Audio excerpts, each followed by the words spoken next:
asked to share with you some of my views on the subject of Muslim unity. And I want to begin by saying that the most important event which now remains to occur in history is the return of Nabi Isa alayhi salam, the son of Mary, the prophet Jesus alayhi salam. And unity is the unity of all those who will follow him.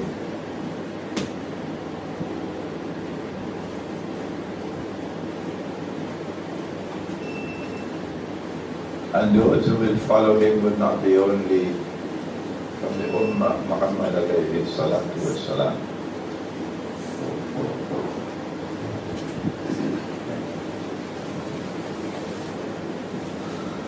There are many Christians who will follow Jesus when he comes back.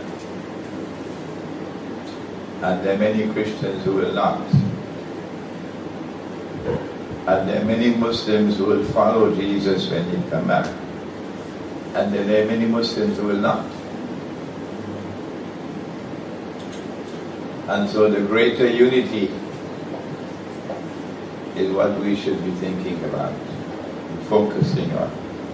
Not the unity of the Ummah of Muhammad alayhi salatu wassalam, but the unity of all those who believe in the one God and will follow Nabi Isa alayhi salam. That is the unity. And they're not only Muslims. If you do not focus on this event, the return of Nabi Isa alayhi salam, you will be approaching the subject in a piecemeal fashion, rather than holistic, and your efforts will not bear adequate fruit. I hope I have your agreement on that.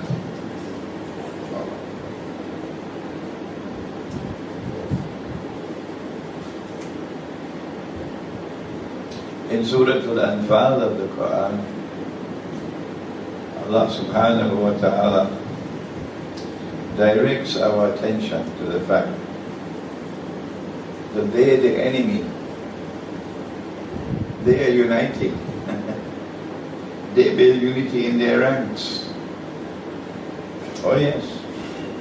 While we are eating roti canai and drinking teh tarik, the enemy is building unity in his ranks. وَالَّذِينَ كَفَرُوا بَعْدُهُمْ أَوْلِيَاءُ بَعْضٍ. They are building unity in their ranks. And Allah says, if you do not do the same, if you do not do the same, you're going to suffer terribly. إِلَّمْ تَفْعَلُوهُ تَكُنْ فِتْنَةٌ فِي الْأَرْضِ وَفَسَادٌ كَبِيرٌ.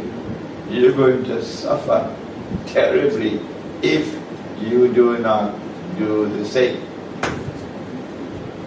And so the Quran is supporting the view. Unity is not just unity within the ranks of the followers of Muhammad alayhi salatu wasalam, the true followers, but you have to unite with all those who are willing to unite with you to build a common front against the enemy. Who are those with whom we should be seeking to unite? From the time we answer that question, we separate the men from the boys. Did you hear me? Yep. Did you hear me? Yes, sir. From the time we answer this question, who are those with whom we should be seeking to unite, to build a common front against the enemy? From the time we answer that question, we separate the men from the boys. So let us attempt to answer. We go to Surah Al-Mais, the Quran.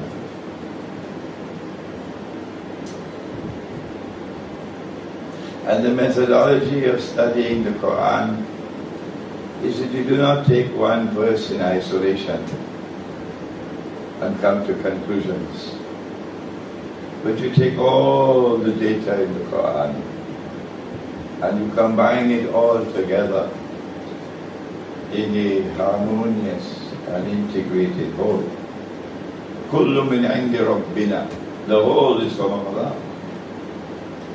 So proper methodology is to study the whole. If you don't do that, you're going to end up declaring Iblis was an angel. Yeah. Iblis was an angel. If you use wrong methodology, Iblis was an angel. Why? Because the Quran says the order was given to the angels to make sajda. They all did it. He did not. So logical conclusion, full stop, that's the end of the story. Iblis was an angel.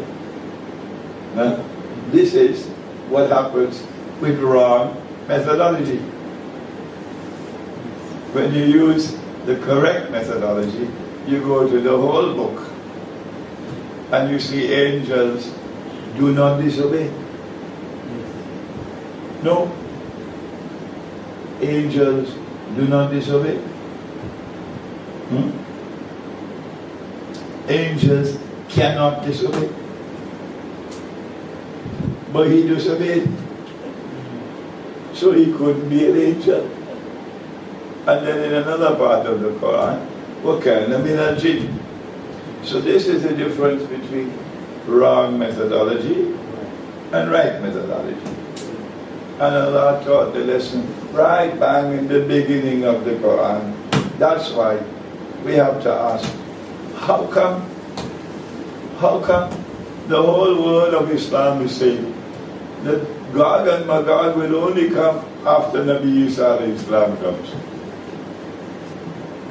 Like a gramophone record, we hear you. Gog and Magog will only come after Nabi Isa alayhi salam. Is that methodology? Where did this methodology come from? From Disneyland?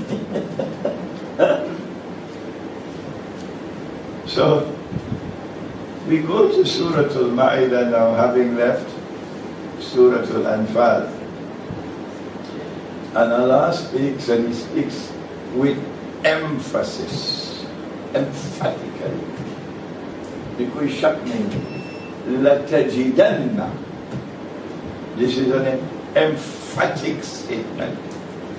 It is applicable both present and future. لَتَجِدَنَّ, you will most certainly find. What? That those who will be your greatest enemies, the ones who will have the greatest hatred for you, أَشَدَّ النَّاسِ عَدَاوَةً, the ones who will have the greatest hatred, enmity, hostility would be the Jews, Al-Yahud. And this happened in the lifetime of the Prophet, alayhi salatu wasalam. And then never happened again for more than 1,000 years. It never happened again. The Jews and the Muslims live side by side in peace, yes, in harmony, until this age came. And the Zionist movement was created at the same time when the body of Fir'aun was discovered.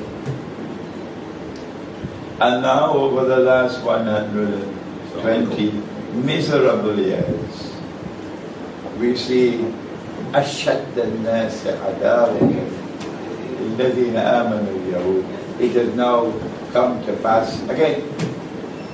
But those who eating roti canai and drinking tea tari, they don't bother about the Quran. No, the Quran is not important. To send your son to Oxford and to the Sorbonne and to get a degree, that's more important than to study the Quran. So if my language is harsh now, you're going to have to forgive me. I am 74 years of age. Only our father here is older than me perhaps. 74, are you older? How much? 60. Oh, younger than me. You younger? Yeah. Okay, I'm the oldest here now. For now. And so I have some credentials to speak. Sure. Yeah. More. I've spoken softly for too long now. And my patience is gone. Yes. The house is burning down. The Great War is around the corner. They call it the Third World War. But this will not be like the First and Second World War. This will be nuclear war. And this is around the corner. Most likely before November the 4th. Before November the 4th, I expect. The US election, yes. Because Trump poses a threat to them. Yes. Right? And we eating roti canai and drinking tea tari. There's nothing going on in the world. Yes. This is the ummah of Muhammad ﷺ today. Around the world you have scholarship at work. Great scholarship at work. Analyzing even in the ummah of Muhammad ﷺ, we're sleeping. I am embarrassed. When I meet with the Russian scholars, I am embarrassed for my own ummah. Fighting over chicken feed, over peanuts, when the Great War is around the corner. The Jews today have displayed the greatest hatred and enmity and hostility, as they did at that time. And this is what Allah says in the Quran. لَتَجِدَنَّ, you will most certainly find, present and future. But Allah says it's not only the Jews. وَالَّذِينَ أَشْرَكُوا, He speaks about a second group. He identifies two groups who will also have the greatest hatred and enmity and hostility from Muslims, waging war on Islam. You don't need a pair of spectacles to know who is waging war on Islam today. It's not Russia. No, it's not Russia. Russia is not waging war on Islam today. Who is waging war on Islam today?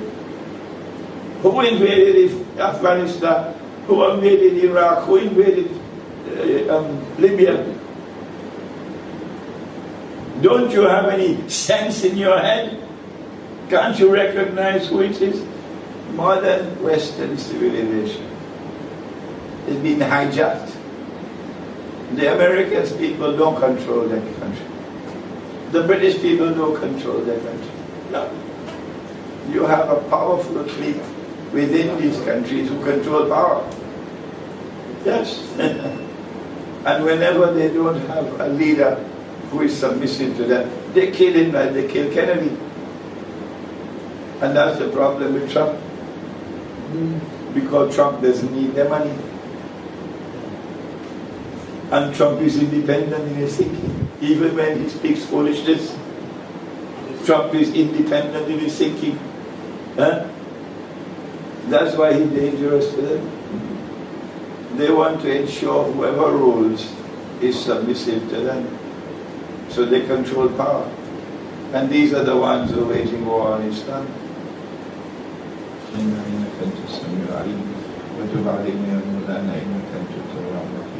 برحمتك يا أرحم الراحمين.